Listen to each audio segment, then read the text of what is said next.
Liberdade de expressão.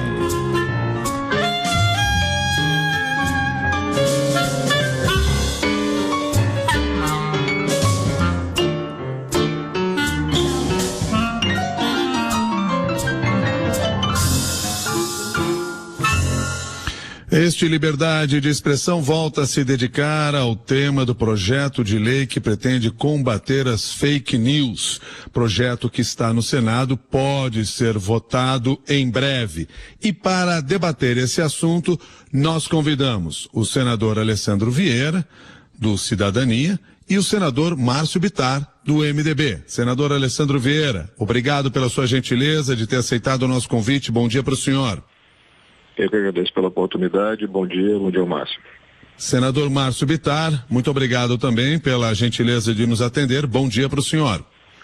Bom dia, Milton. Bom dia, meu querido colega Alessandro. É um prazer participar de um debate tão importante quanto esse. Cássia Godoy, vamos mediar essa nossa conversa e eu gostaria de pedir aos senhores apenas que para cada resposta a gente não extrapolasse 1 minuto e meio, 2 minutos, para que a gente possa ter aí as diferentes opiniões sobre os temas em torno desse projeto de lei. Senador Alessandro Vieira, por que aprovar esse projeto da maneira como ele está? Por que aprovar esse projeto agora? A gente vê uma urgência muito grande de discutir o combate às fake news, à desinformação nesse momento, por 2 motivos. O primeiro deles é que estamos passando por uma pandemia, e durante uma pandemia a mentira, a desinformação pode matar, e mata. A gente tem acompanhado casos pelo mundo afora e também aqui no Brasil. E em segundo lugar, porque nós estamos próximos de um novo processo eleitoral. E você não pode permitir que se chegue ao processo eleitoral com máquinas criminosas de desinformação disponibilizadas. A gente sabe que isso aconteceu, não é uma questão ideológica, é uma ferramenta. Essa ferramenta é utilizada por qualquer um que tenha dinheiro para utilizá-la, mas é crime, deforma a democracia e precisa ser combatida e combatida com transparência. Senador Márcio Bittar, o que o senhor pensa sobre este projeto na forma como ele está?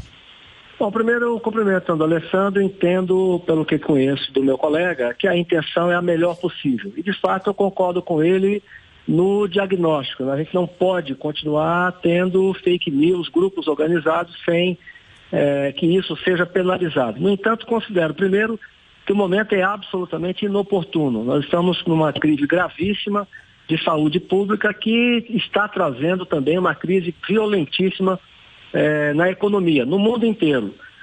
E acredito que esse não é o momento oportuno. Nós estamos falando de um bem que é o segundo mais precioso do ser humano. O primeiro é a vida, o segundo é a liberdade. É um bem tão precioso que ainda hoje, 2000 e poucos anos depois de Cristo, talvez a maior parte da humanidade ainda viva sob regimes autoritários. No caso da China, da Rússia, Oriente Médio, África e vários países aqui da América Latina. Então, para tratar de um tema desse, eu entendo que é muito mais oportuno o Congresso estar funcionando. Você poder levar as pessoas, os grupos, para que o Brasil discuta esse que é um tema tão fundamental. Em segundo lugar, eu considero, com a minha equipe do gabinete, que ele pode até ser considerado, como originalmente está apresentado, como inconstitucional, porque ele viola o sigilo das comunicações. O projeto sugere que sejam marcados conteúdos que podem ser considerados como fake news, embora depois o meu colega faz uma alteração, mas esse é o projeto original. Então eu entendo que ele invade uma atividade econômica, porque ele sugere que a plataforma vai ter que fazer uma série de atividades que implica, entre outras coisas, em custo, e ela não vai ter como acompanhar tudo isso, vai ter que usar a imagem, a figura dos robôs, que tem uma limitação. Então eu considero que você está invadindo a atividade privada, dando a ela tarefas que, vamos dizer, não deveria ter. Você perde a atividade econômica. E por fim, o que para mim é mais grave é que você transfere para a plataforma o direito de quebrar o sigilo das pessoas. Isso para mim é gravíssimo. Essa questão... Obrigada, Milton. Essa questão do sigilo, eu gostaria de abordar um pouco mais com vocês dois, começando pelo fato de que um dos pontos do projeto é a exigência de RG e CPF para abrir contas em redes sociais. Da maneira como está hoje, o projeto ele consegue garantir a segurança destas informações pessoais dos usuários, começando pelo senhor, senador Alessandro Vieira. Bom, primeiro,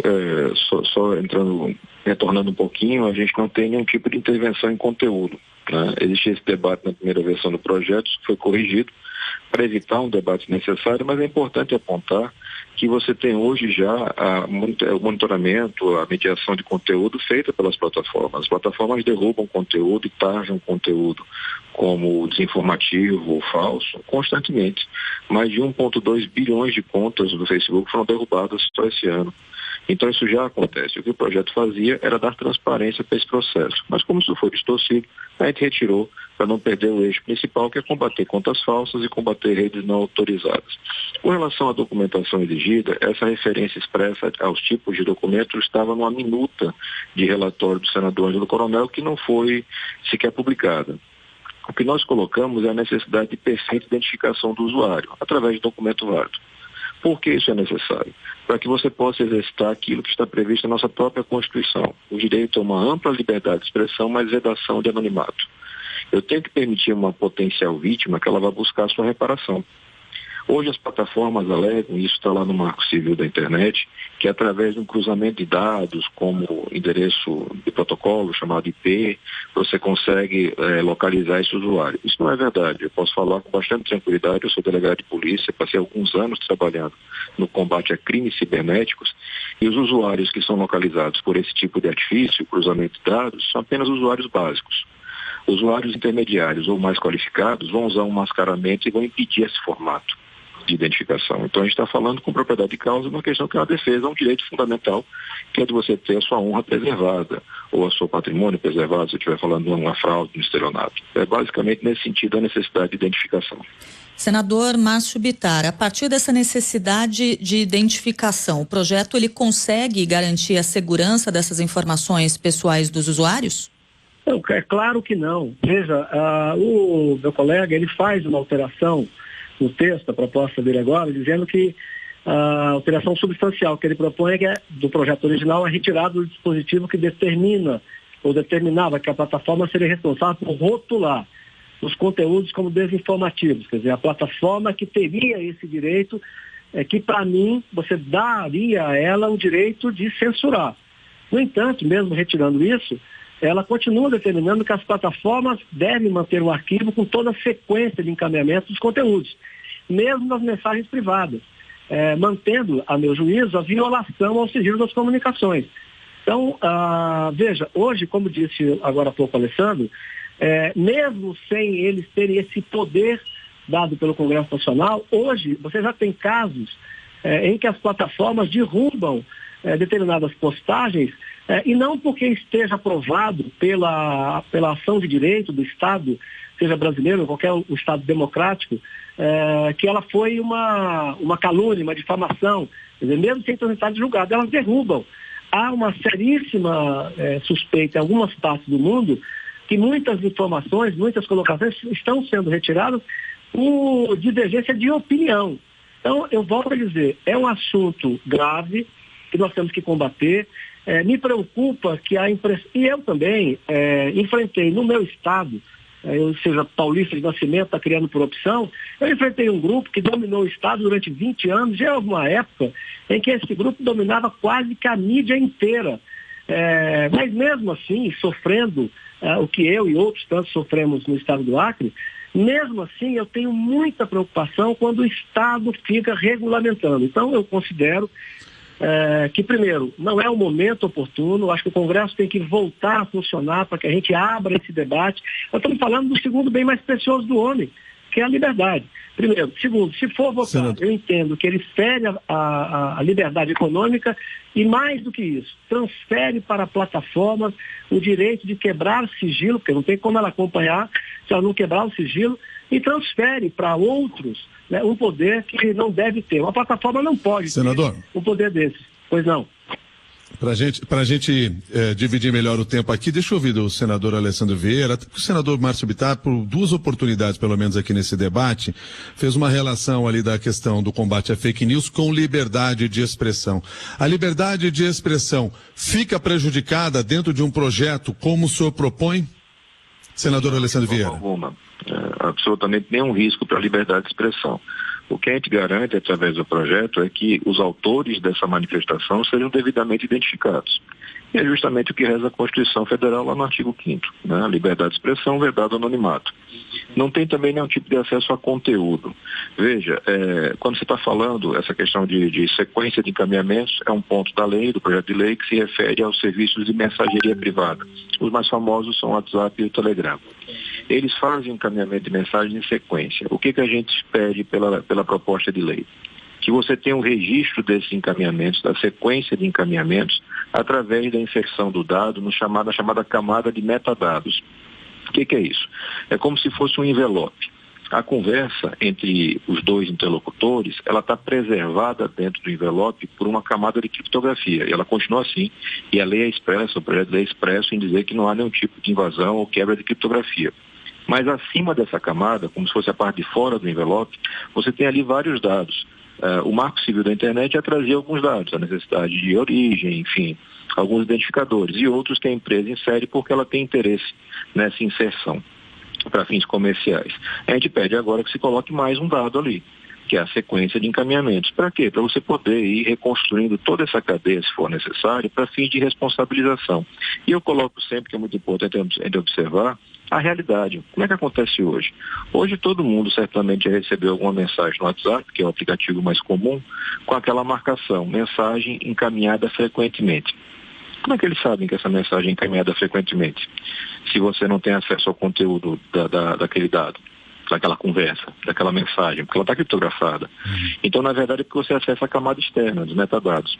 Então, são coisas que já acontecem, não ferem liberdade de expressão, não ferem sigilo de comunicação, absolutamente nada. Os dados de identificação dos usuários só podem ser acessados por ordem judicial, ninguém vai ficar exposto, e a gente preserva aí sim a liberdade das pessoas. Deixa eu ouvir o senador Márcio Bittar sobre essa relação do combate à fake news e prejuízos à liberdade de expressão, até para que o senhor possa explicar melhor essa ideia para nós, senador Márcio Bittar. Olha, é uma coisa clara. Você não pode ficar na boa intenção. Eu acho que as plataformas serão bem intencionadas. Não, o projeto propõe claramente que as plataformas tenham acesso, elas vão para ter acesso à informação, mesmo que elas não possam mais rotular, mas elas vão ter que quebrar o sigilo. Isso é uma coisa óbvia, não tem como fugir disso. A proposta básica, e não foi modificada, transfere para as plataformas esse direito. Então, se você hoje já tem problemas, você vai oficializar. Eu acho um absurdo que as plataformas tenham o direito e a obrigação de acompanhar isso. Para fazer esse acompanhamento, não há outra maneira que não ela quebrar o sigilo de todas as comunicações. Mais uma coisa que eu quero chamar a atenção. Me parece que nesse momento, quando a internet, esses grupos todos, eles trouxeram a quebra do monopólio da informação.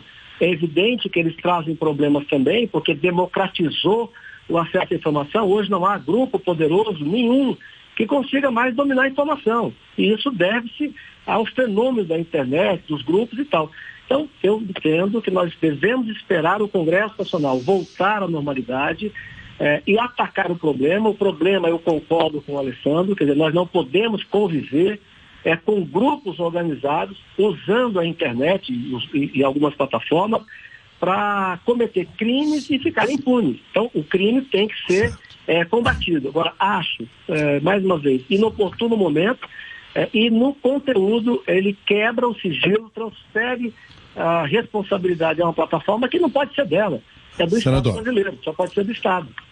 Senador Márcio Bittar, do MDB do Acre, senador Alessandro Vieira, do Cidadania do Sergipe. Muito obrigado pela gentileza do senhor ter aceitado discutir esse tema. Projeto de lei está em debate ainda no Senado Federal e, claro, pede também a participação popular, a sua participação de quem está nos acompanhando agora aqui na CBN, até para que outras ideias cheguem até o Senado Federal. Muito obrigado aos senadores que participaram do Liberdade de Expressão.